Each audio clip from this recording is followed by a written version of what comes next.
Bonjour à tous et bienvenue dans la deuxième partie du tutoriel Eagle. Donc dans la première on avait réalisé le schéma électrique que voici et maintenant on va essayer de réaliser la partie routage où donc on a relié tous les composants entre eux avec des pistes en cuivre.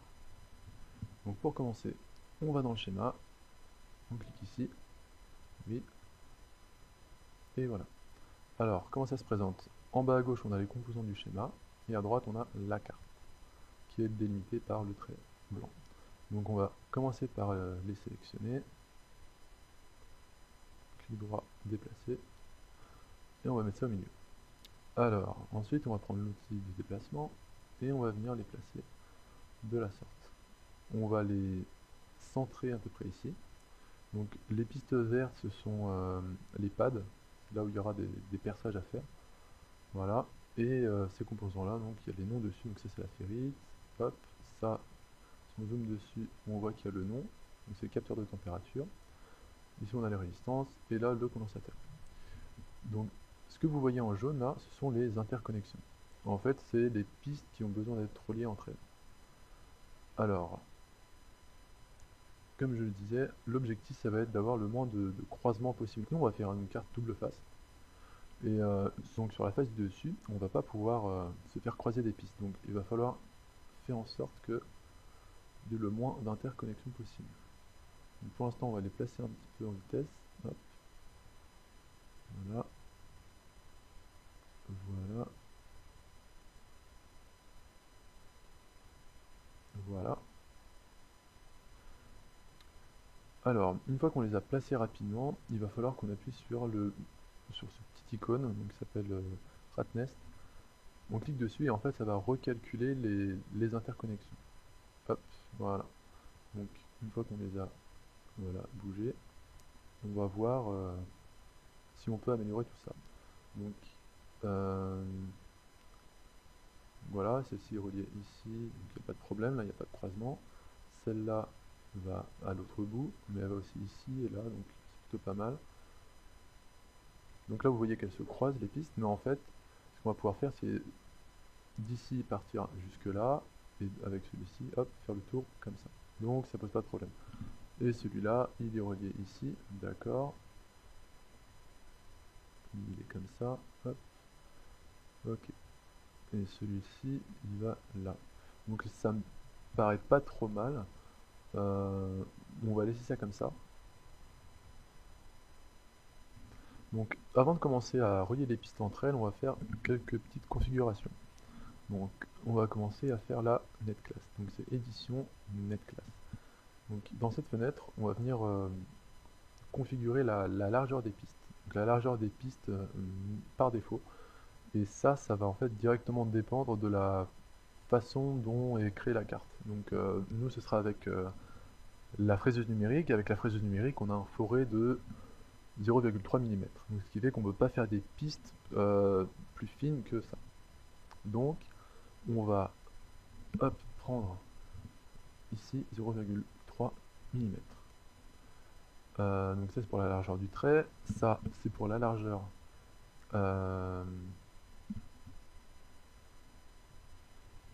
donc on va dans édition, netclass. Alors la netclass en fait ça va être c'est ici qu'on va définir l'épaisseur des pistes et l'espacement entre chaque piste. Alors ça va dépendre directement de la façon dont on va créer la carte. Donc nous ce sera avec une fraiseuse numérique qui a des forêts donc au plus fin de 0,3 mm. Donc ça veut dire qu'on ne pourra pas faire des pistes plus fines que 0,3 mm. Donc c'est ici qu'on va donner ces mesures. Donc nous on va en faire de 0,4 mm pour avoir un petit peu de marge. Pour les trous de perçage on va faire ça en 0,6 mm. Et clearance c'est l'espacement en fait entre deux pistes. Donc si on la met trop fine, on risque d'avoir pas mal de court-circuits sur la carte pendant la réalisation. Donc voilà, nous on met ça à 0,3 parce que j'ai fait des tests et j'ai vu que ça fonctionnait pas mal. Donc on laisse comme ça et on clique sur OK. Tac. Après ça, on va aller vérifier que dans Options 7 et cet onglet, on a bien coché la case d'autoroutage, qui fait qu'à chaque fois qu'on va tracer un trait, il sera de la bonne dimension, de la bonne largeur. Donc, on va aussi temporairement désactiver cette option. Voilà. Ok.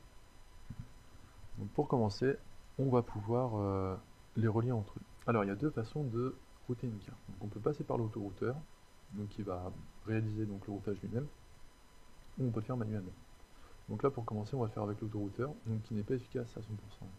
Donc on va, avant de commencer, créer le plan de base.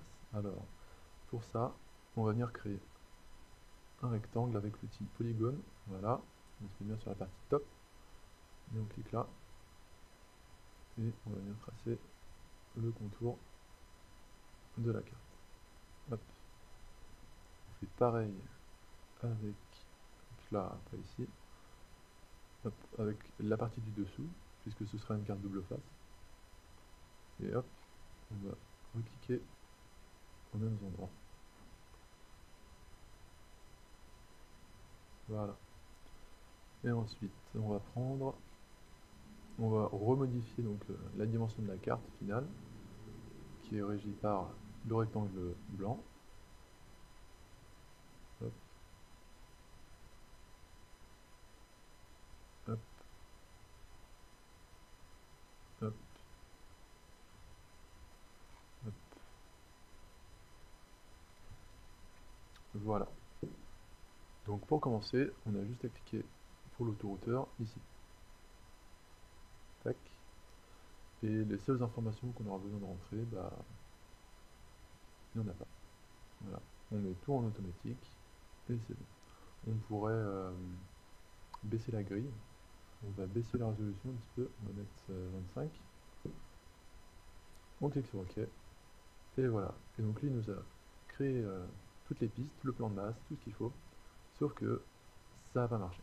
Ça n'a pas marché parce que si vous regardez, hop, il y a des pistes là qui n'ont pas été reliées entre elles. Et ça, en fait, il va falloir le rattraper. Ça veut dire qu'il faut enlever le plan de masse et il va falloir faire des vias et rerouter la carte. Mais c'est pas très beau. Je sais pas si vous avez remarqué là, on peut mieux faire. On peut optimiser. Donc, l'autorouteur, c'est bien pour certains projets, mais dans notre cas là, ça n'a pas fonctionné. Donc, on va revenir en arrière et faire tout à la main. Pour enlever le plan de masse, on clique ici et on va rentrer une commande. Donc ça s'appelle RipUp. Donc RipUp, c'est le même outil ici, donc qui est là pour enlever voilà, les pistes. Donc nous on va taper RipUp espace arrobase point virgule, et donc ça va nous enlever les plans de masse. Voilà, on y voit déjà un peu plus clair. Et ensuite on va retaper RipUp point virgule tout court. Et donc là il nous propose donc de supprimer donc l'ensemble des pistes. On fait OK. Et voilà, on se retrouve avec un routage à 0 et on va pouvoir recommencer. Donc avant de rerouter, il va falloir qu'on fasse une petite modification. Il faut attribuer en fait au rectangle qu'on a fait le plan de masse. Donc pour ça, on tape name, entrée, on va venir cliquer hop, ici, GND, on clique sur OK. On va faire pareil avec le route, GND, OK. Voilà, donc maintenant que c'est fait, on va router, donc on prend cet outil là, et on va commencer. Donc on clique une fois ici, et une fois là-bas, et voilà ça trace. Donc on va pouvoir jouer avec le clic droit en fait pour faire des angles en fait. Je sais pas si vous voyez là, hop. Donc en partant d'ici, voilà, comme ça, hop. Donc celui-là il est relié donc ici. Hop là, pas très beau tout ça. Hop. Voilà, comme je disais, on joue avec le clic droit.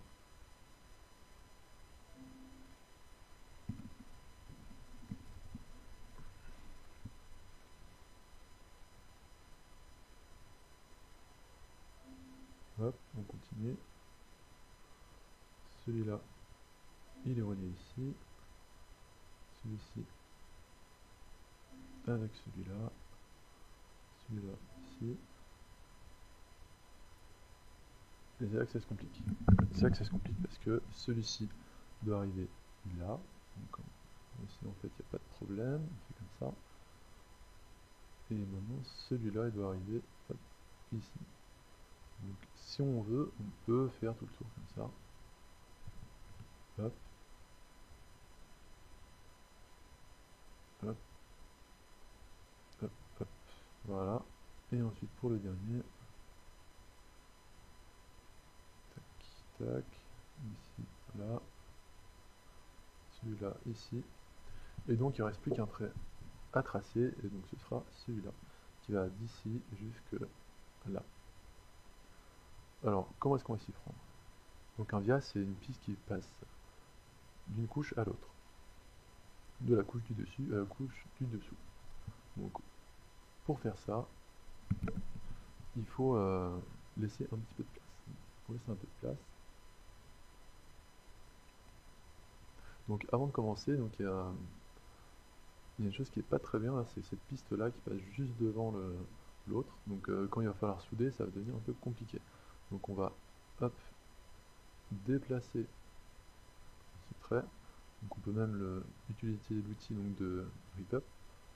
Hop, on va faire comme ça. Tac. Et on va venir retracer cette piste. Donc pour avoir un peu plus de précision, parce que là on peut pas, je sais pas si vous voyez là, ça se décale en fait un petit peu à chaque fois. Donc si on veut plus de précision, on va rajouter une petite échelle là, donc on va mettre un dixième, hop, 0,5. Donc voilà, je reprends l'outil de tracer, hop, j'appuie sur Alt, et là on peut tracer un vrai trait. Donc là l'objectif en fait ça va être de laisser la place autour de ce composant, hop, pour pouvoir réaliser un via ici, et traverser la carte, pour en rajouter un autre ici. Voilà. Donc comment est-ce qu'on fait ça? On vient ici, on prend l'outil de tracer, on clique une première fois, une fois ici, on va mettre un point à peu près au centre, là où il n'y a pas de piste, je clique une fois, j'appuie avec la molette, avec la souris là, hop, et là la piste va changer de couleur. On peut faire soit avec la molette, et si on n'a pas de molette, on vient ici, hop, et on clique. Donc on reste ici, on vient traverser, et donc en fait là ça va pas court-circuiter ces pistes, puisque ce sera de l'autre côté de la carte. Donc on traverse, on arrive là, tac, on clique, on rechange de côté, et on vient se connecter ici. Voilà. Ce qui est important, c'est que ce composant-là était sur la face rouge, celui-ci aussi. Donc il faut absolument refaire un via pour revenir du bon côté de la plaque et rejoindre le composant. Donc maintenant que c'est fait, on a vu que ça avait rajouté donc les vias là, ces petits pads, donc qui permettent qui nous indiquent en fait que la carte sera percée. Donc voilà, c'est réalisé. Maintenant ce qu'on va vérifier c'est Electrical Rule Check. Voilà, donc ça c'est pour vérifier qu'il n'y ait pas d'interconnexion entre les pistes. Qu'il n'y ait pas de problème, qu'il n'y ait pas de piste non routée. Donc là apparemment tout va bien, je clique, hop, ça m'indique en bas donc qu'il n'y a pas d'erreur. Une fois que j'ai fait celui-là, je vais faire le DRC aussi, donc Design Rule Check. Ici en fait on va donc définir plusieurs règles qui vont nous permettre de faire un schéma électrique fiable. Donc le premier, il n'y a rien à remplir, le deuxième c'est pour des vias pleins, donc on ne peut pas en faire nous. Hop. Le troisième ici donc c'est la largeur entre deux fils, donc nous on avait vu que c'était 0,3 mm. Voilà, et on va mettre ça hop, partout, ici aussi. Voilà, on n'oublie pas de mettre en millimètres. Ici l'espacement c'est de 0, on va mettre 0,6 mm, 0,6 mm aussi. Ok. Donc ici c'est la largeur minimum d'une piste, donc on a vu que c'était 0,4 mm. Voilà. Le perçage minimum c'était 0,6 mm. Et ensuite on a fini, parce que ça ne me concerne pas, ça non plus. Ici on peut le laisser. Et ici aussi on laisse comme ça. Voilà. Donc on appuie sur appliquer, et maintenant on fait check. Voilà, et là il me dit qu'il n'y a pas d'erreur. C'est magique, d'habitude il y a tout le temps des erreurs. Alors, qu'est-ce qu'on aurait pu avoir comme erreur? On aurait pu avoir deux pistes qui se superposent, donc par exemple si je viens, hop, que je déplace ces pistes là, ici. Donc déjà on va commencer par faire l'electrical. Donc je clique ici, voilà, lui il me dit qu'il n'y a pas d'erreur. Donc je viens ici, je clique sur ADRC, je fais check, voilà. Et ici on voit overlaps. Overlap ça veut dire enchevêtrement, et donc on voit bien que là de toute façon ça peut pas le faire. Donc il y a des choses qui vont pas. Ici et là. Donc voilà, on a juste à cliquer sur l'erreur, hop, et ça la localise. Donc maintenant pour modifier cette petite erreur, et ben, il va falloir qu'on redéplace la piste, hop.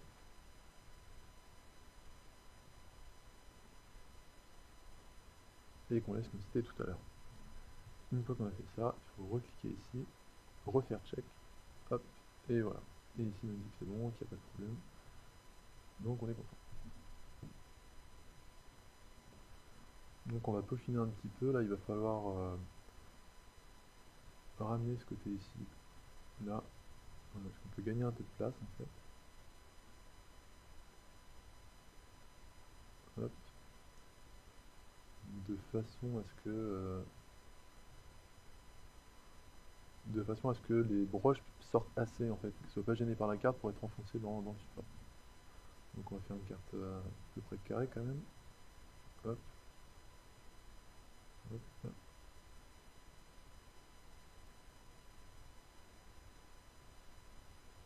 Voilà.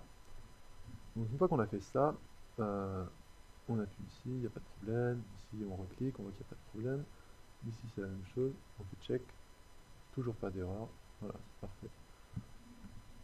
On clique ici, on dit qu'il n'y a pas d'erreur, voilà. Donc maintenant, il va falloir créer le plan de masse. Donc pour créer le plan de masse, il faut retourner ici donc dans Options, Set, et valider, cocher cette case. Donc en fait cette case, on ne l'a pas cochée au début parce que sinon ça me pose des problèmes. Donc là on clique pour générer le plan de masse, hop. Le problème si on laisse cette case cochée, c'est que quand on va déplacer des composants, quand on va faire des tests, des essais, hop, c'est lui je le mets là, et ben on comprend plus rien parce qu'il y a les plans, parce qu'il y a des pistes qui se confondent avec le plan de masse. Donc après il faut, ce qui veut dire que si on veut le voir, il faut appuyer à chaque fois sur cette touche, voilà, pour y voir un peu plus clair, et donc on perd pas mal de temps. Donc, voilà, on laisse ça comme ça.